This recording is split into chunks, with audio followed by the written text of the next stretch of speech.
এক লোক মাগরিবের নামাজের আগে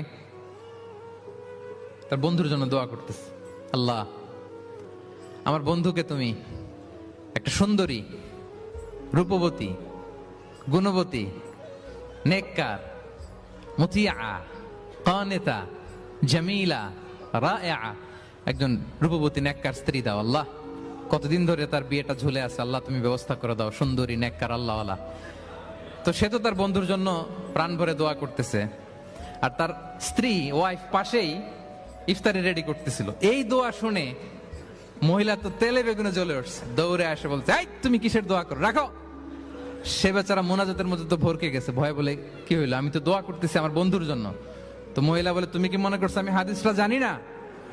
অন্যের জন্য কোনো ভালো দোয়া করলে আগে যেটা নিজের জন্য কবুল হয়, তুমি মনে করছো আমি জানি না? তুমি ভাবছো হাদিস শুধু তুমি একা জানো, আমি জানি না? না, কি সব দোয়া করো এগুলা?